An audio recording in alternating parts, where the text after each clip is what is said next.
We are very happy to invite Sumayaa Vally to join us. She's the founder and principal of Counterspace, the youngest architect ever to win the prestigious Serpentine Pavilion Commission. And Sumayaa, good afternoon to you in London, and we hand to you and your presentation. Hi, thank you so much for having me. It's such an honor to be here. I'm going to play a brief video to introduce my practice and also so that we can situate the pavilion in a trajectory of my deeper practice. And then we'll have a presentation that follows.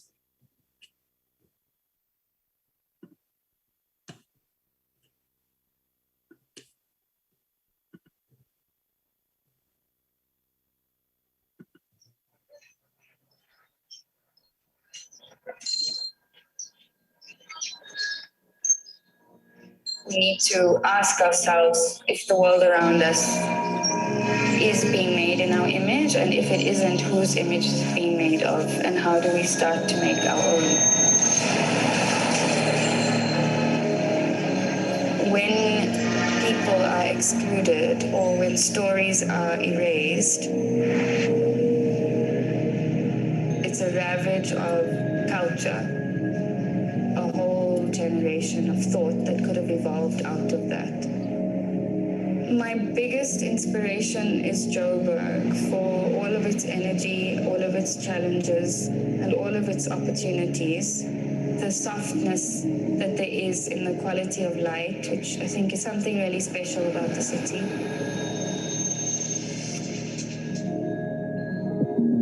I spent big amounts of my childhood in my grandfather's store in inner city Joburg, and I vividly remember walking the streets of Joburg as a child and really being in love with it from a very young age. It is a place of so many other places, movements, cultures, and different forces.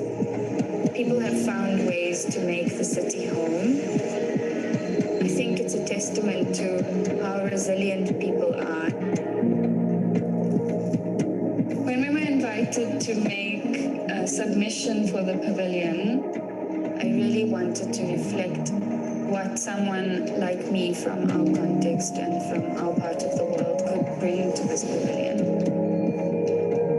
And I think that's something that Joburg has given me, or something that I strive for in my work, is always trying to read beneath the surface. And I really wanted to reflect a London that is plural and that is about many different places, that honors voices from many different times, past, present, and future. The role of an architect is to be able to absorb, reflect, and translate who we are into the world.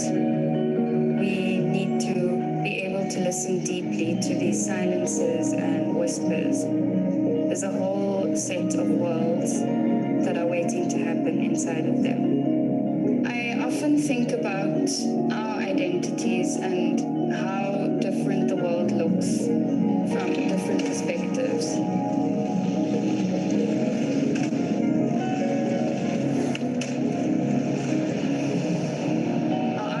Slanted in a very particular worldview that is very limited.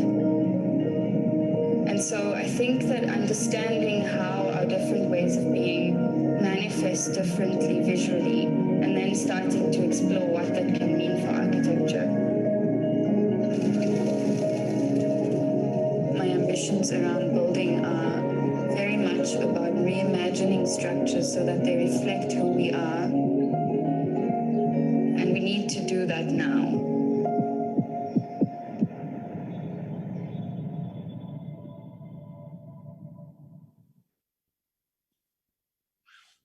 Thank you. We can go to the presentation now, please.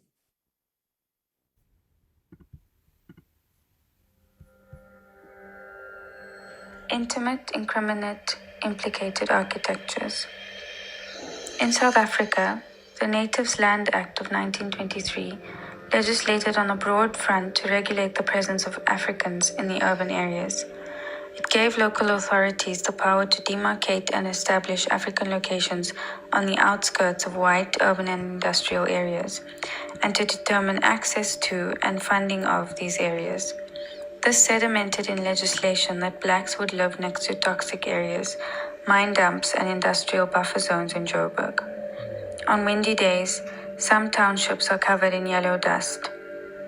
Buffer zones for whites are zoos, parks, and trees.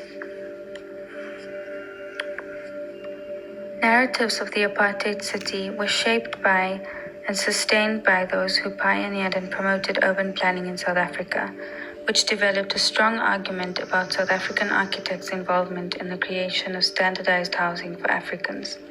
Until now, big cities still constitute the main reference for both critics and promoters of South African urban planning, and their analyses often subscribes to ideas of rapidly growing cities, inevitable housing crises, slums, and chaos. Apartheid spatial planning attempted to homogenize living areas for blacks. A material manifestation of this can be seen in the NE 51/9 or Non-European Edition 9 of 1951 series houses in standardized neighborhoods, to which Africans were forcibly removed. Townships were planned as dusty, homogeneous, gridded, infrastructureless spaces. But homes became spaces for meeting in secret. Networks of homes held exiled bodies. The kitchen table and the bedroom were sometimes spaces where charters were written and pirate radio stations were built. And much life was developed in the cracks between houses. Streets, shebeens, and yards became lively centers for social functions. Shebeen queens reigned, jazz movements were born. The corner shop and the bakery became sites of everyday resistance and community. In Johannesburg, a site and center of migrant history and migration, this phenomenon still continues, with hybrid typologies developing in the construction of belonging, conglomerates between host and home, domestic and public, near and far. Geographies and territories are entangled and bound. Additionally, the role of architecture has been to confine or control space, shaping historical experience and social relations in static form. As a result, the history of peoples for whom movement, forced or voluntary, not stasis, is the predominant experience, does not find easy or direct translation into form. Searching for forms and histories in the architectures of both migration and subverting control, in the construction of belonging, holds the potential and possibility for new design expressions for identity and political freedoms. Home at the scale of the table. Project, a Pan-African gathering. Geography, Wuzhen Biennale, China, Dar, Addis, Kinshasa, Nairobi, Lagos, Accra, Casablanca, hybridized by Joburg. Home, belonging, and archives of our identities are held in rituals of gathering in recipes, ingredients, myths, songs, and stories. In this project, a gathering table is proposed, a living archive of Joburg food and gathering rituals from homes that have traveled across the continent and momentarily settled in Johannesburg. What color is your jollof? A dinner table where visitors are invited to take a seat at the table and share a meal with the person next to them, while reading recipes, traditions, and rituals from across Africa. The configurations of the table are drawn and extrapolated from the eating rituals of Yeovil, known as the center of Africa in the city for its densities of African roots and presences. Home at the scale of the city. Hijra refers to immigrating, passing, or coming, a word with both Latin and Arabic roots. Historically, it describes the Prophet Muhammad's flight from Mecca to Medina, escaping persecution. Included in its etymology are the words for departure, exodus, and journey. Interestingly, in Urdu, the term has come to mean fluidity of identity, or third identity, of gender and culture in particular. In this definition, the body is understood to be a literal site of transition, a vessel through which culture and identity journey, a place in which both are housed. Bodies are archives too. Project Brixton Mosque. Geography, Brixton, Johannesburg. Allahu Akbar, Allahu Akbar. 5 times a day. The church bells used to clang to 9 o'clock on Sundays. A new set of harmonies. Sunrise, sunset, conversion of an old Dutch Reformed church into a mosque. A minaret made of light appears at only 5 times in the day. On Fridays, the new street edge is animated. Children climb, traders trade, people meet. A form emerges, a geometric merge between the old church arches and new parabolic orders. New and old dreamers, wishers, worshippers from two religions and times. The architectures pray together, reveal and conceal, hide and seek, past, present, future. A reimagination of a meshed religious space, introduction of archetypal Islamic geometric representations into the solid presence of the inherited church building. Backlit 9mm translucent polycarbonate on 30 by 76mm lightweight steel substructure, bolted to parapet of existing turret. A light is switched on 5 times a day. The church bell tower is turned into a minaret. 250mm reinforced concrete monolithic arches to engineer's spec.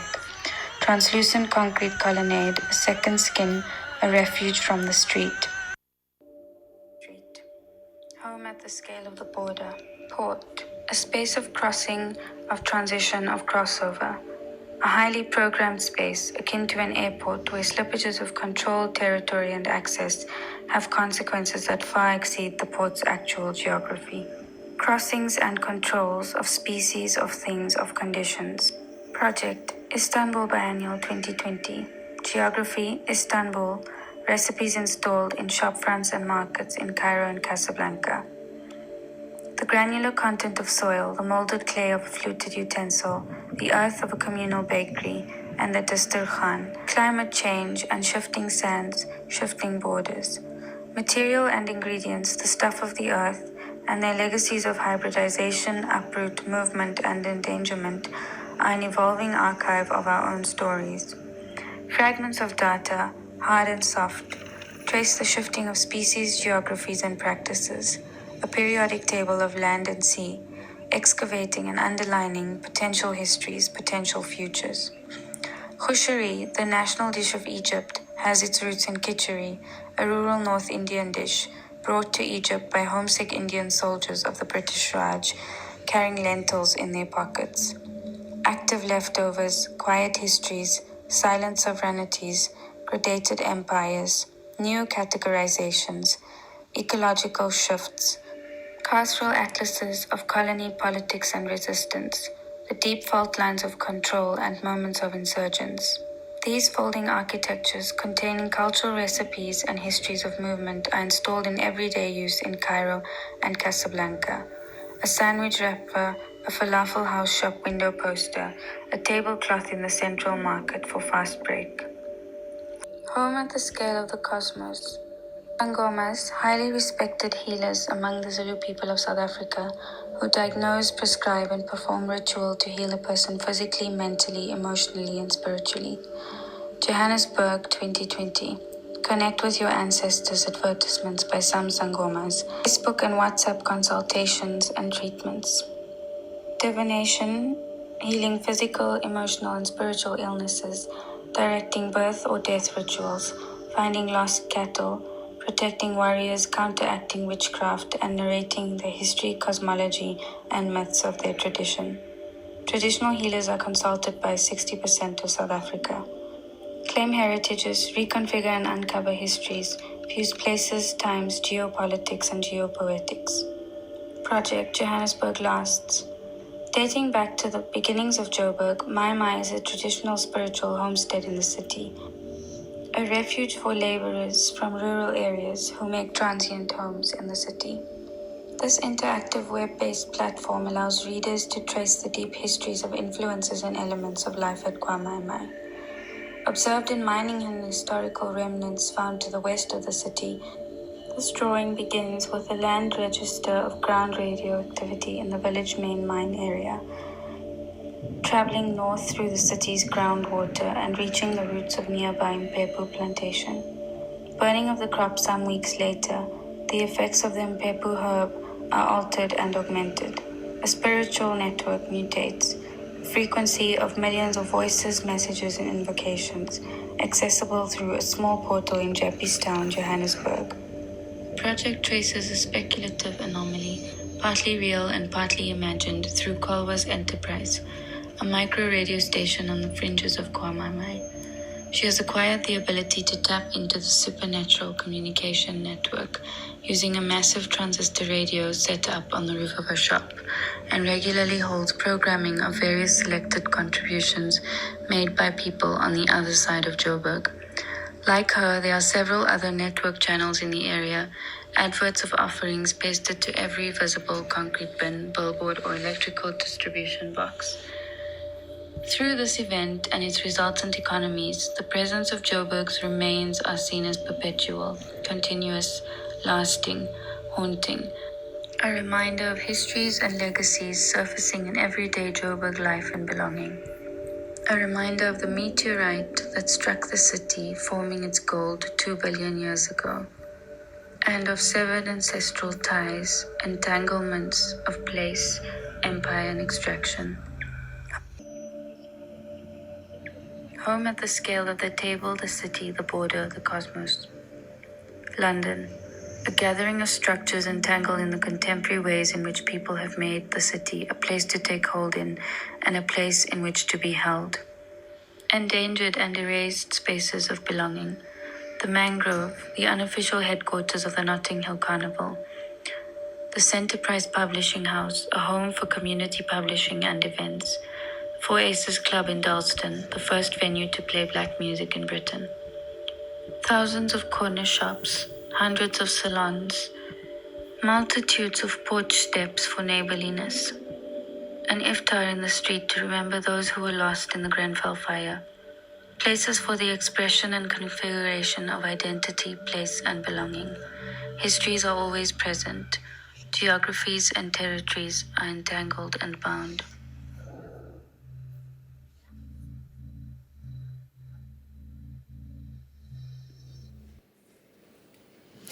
Thank you, Sumayaa, for that presentation. It was a meditative reflection on your work. And we have the opportunity now to ask you some questions in conversation with Dorta. You have been working on patterns of migration in your space, and Dorta on Exile. So it somehow lends itself to a conversation between the three of us. And Sumayaa, if I can pick up on what we just saw in your presentation, I saw in one slide that you wrote that architecture has been in the past about defining and controlling space. Your work is about deconstructing perspective. So how do you revisit migration through the history of architecture? Thanks so much for the question, and it's such an honor to be in conversation with both of you. I think given this phenomenal platform and the incredible questions and reflections that we've been hearing, I think absolutely you're right. And especially coming from my context, I'm from Johannesburg, I'm based in Johannesburg.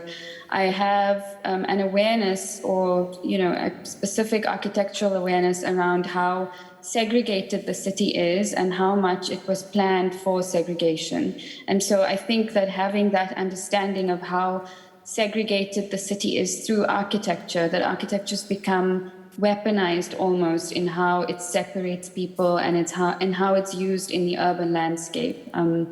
Johannesburg, as most South African cities was unequal by design from the beginning. And I think that it's an extreme example of conditions that we find in many other cities as well. But I think understanding that condition, that architecture has the power to segregate, also makes us realize that it is a force for the opposite, that it's also a force to bring people together, and that there's so much power in that. And just thinking through what you said about how people move and migrate, I think that there are many ways of being, and that there are so many forms of living and of life that lend themselves to movement, to flux, to thinking about how people come together through ritual, through community, and so on.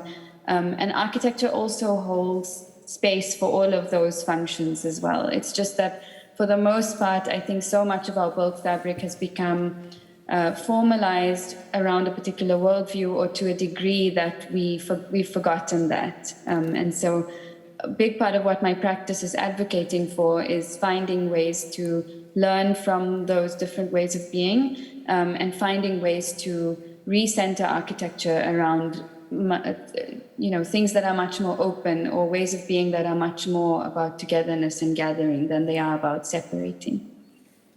Dorta, I see you nodding your head there. How did you translate the sense of separation, exile, segregation, to use the word that Sumayaa did, into a space? I'll ask you to use your microphone, thanks. Well, first of all, thank you very much for the presentation. I think it was very beautiful, very poetic, and I think it's almost like an applied research that we see here, going deep into how architecture affects the daily life of people. And I totally agree that architecture has the power to segregate, but also to bring people together. And I think that's one of the probably most important understandings is that every time we do architecture, every time we do build, we consciously or unconsciously are either dividing or privatizing or opening up for more public understanding of the buildings. And I think the Exile Museum is a very, very specific building and a very specific site with a very specific history. So I think that's, to me, that is, in a way, just trying to understand that situation here, but to open that up and to discuss much more about how architecture can include and how you can work with architecture as a way of including in cities. I think that's an important discussion. Sumayaa, you built your structure around the concept of community, as you just said. What is a community in a metropolis? I mean, you're looking at this through the perspective of London, but also Joburg.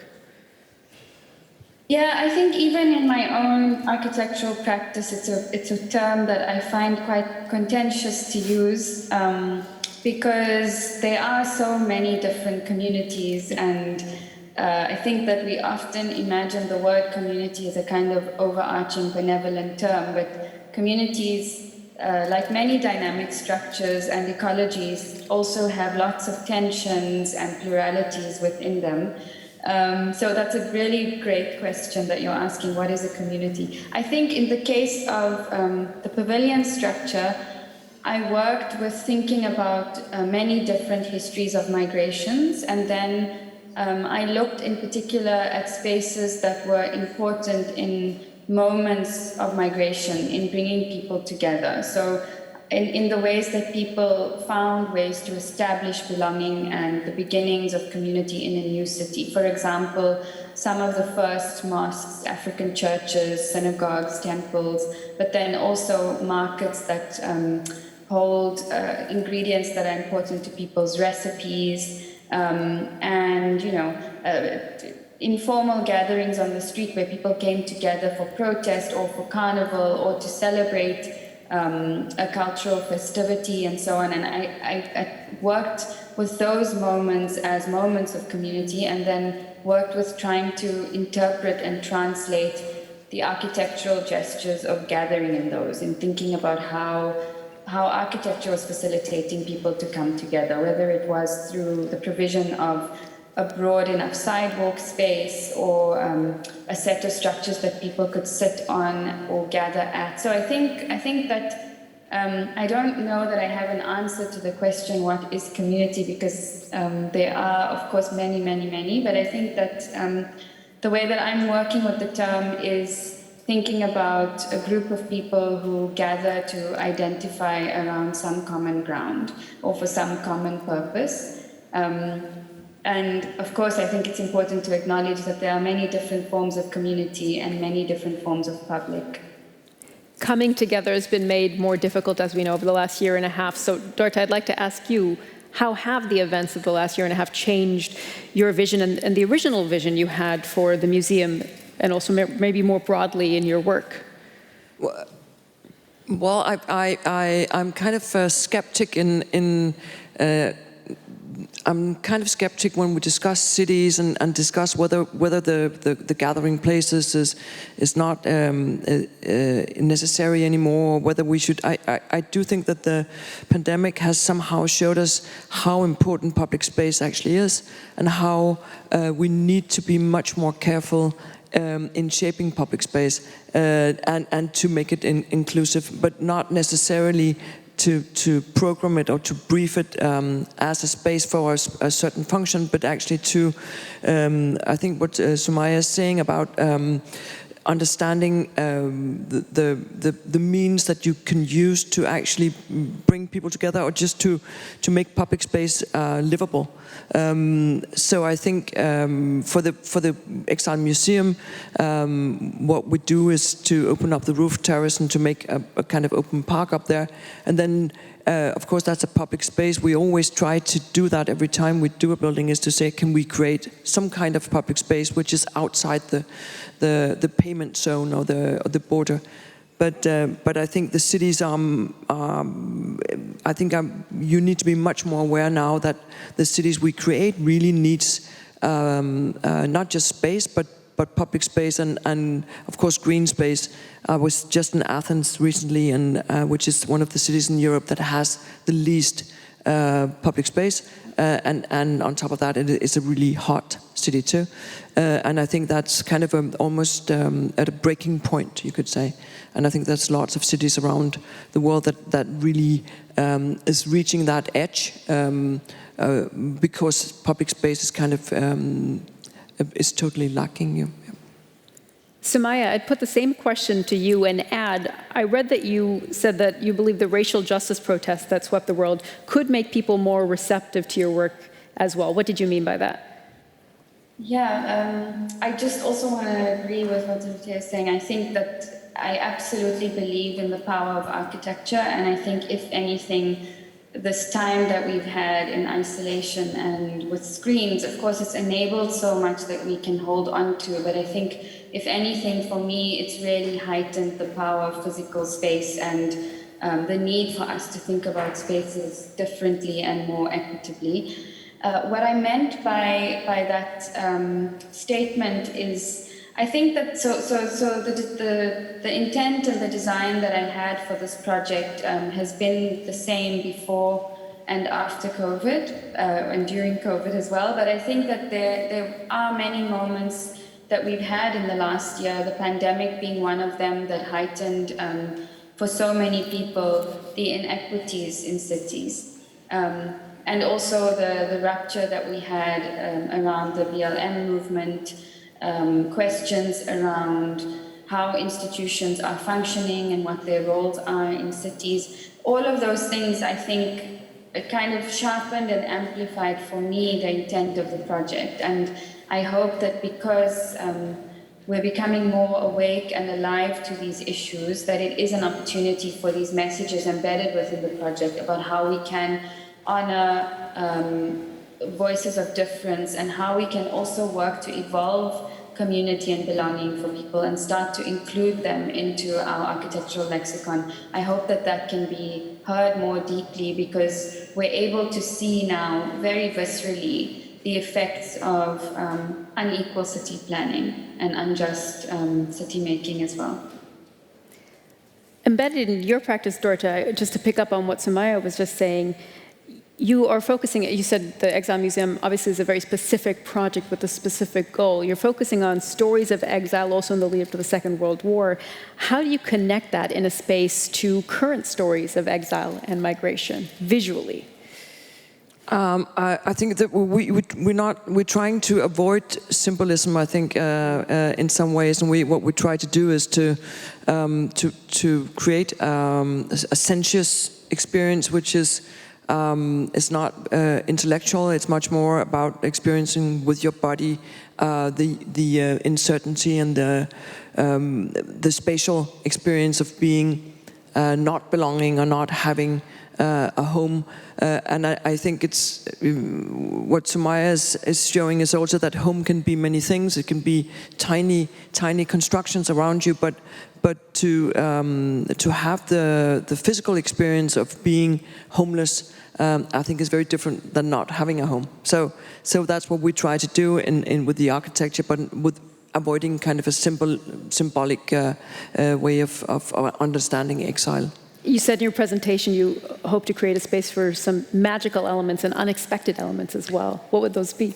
Well, I think with the Exile Museum, there's kind of a balance between creating the uncertainty, the spatial uncertainty, and at the same time actually creating a useful public space. So we work very much with the invitation to invite people inside and to actually have the space that is the exterior space, which is a public space, to be part of the building. So there's a kind of seamless transition between interior and exterior and so forth. But I don't think it's so much present in this building as much as it is in some of our other buildings, because there's this kind of emotional loaded story about this place. So this is where we've been focusing. Yeah. And Sumayaa, in the deconstructed spaces that are part of your pavilion, how do you bring in people who are beyond the communities, as contested as that word is, as we said, beyond the communities that are addressed by these spaces, that you have included by your research and the work that you put into them?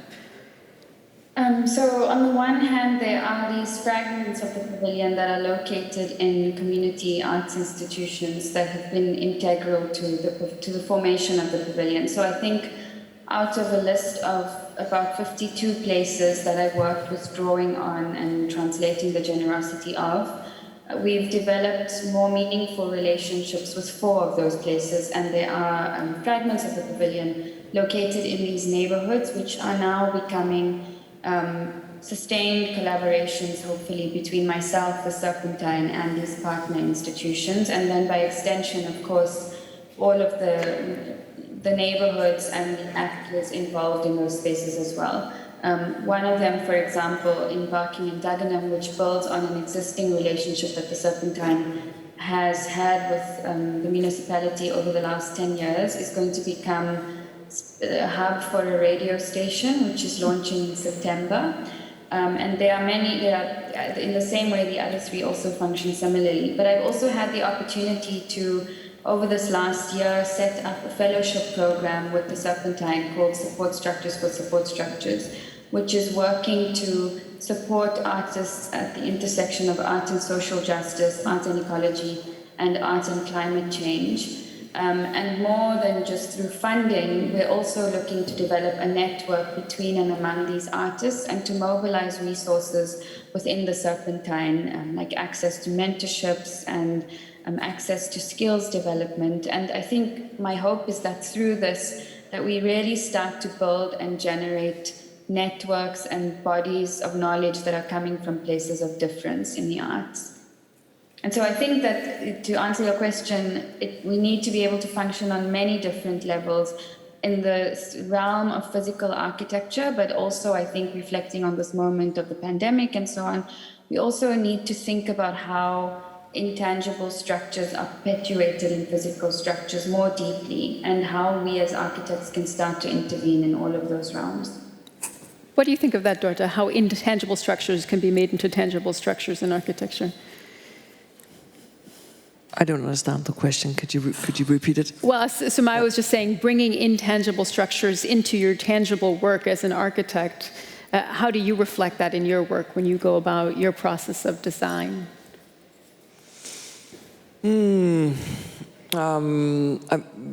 Abstract thoughts, or perhaps that you bring then into your concrete structure. It's a difficult one. I think Sumayaa just touched on it. Maybe you want to elaborate on it, Sumayaa. Well, I mean, I think to use negative examples, so much of our politics perpetuates in physical space. Securitization, privatization, the increased amount of enclaves that we have. In Johannesburg, the increasing amount of walls and fences that we have. Those are intangible forces that then have tangible form. And in that way, I think any form of architecture also is a perpetuation of a certain kind of politics, whether we are conscious of it or not conscious. And so when I'm talking, for example, about this fellowship program, it's also a recognition that, architecture is also involved in politics, and we need to think about institutional structures and how architecture is a crystallization of those. And I think as part of that project, thinking about how we practice as architects, how we work together, how we collaborate, who we collaborate with, whose voices are included in our practice, and how that shifts and changes practice is important. Well, I can only agree. and I think that architecture is a political statement, no matter whether you recognize it or not. And as you just stated, that you also have the way you work and in which collaborations you work is definitely also a statement. So I think there's both a statement in the way when you work, you think of the impact that you actually have on the society around you, on the immediate society, of course, but also on a larger scale. And I think that's very much part of being aware of what you do and who you work with. Yeah.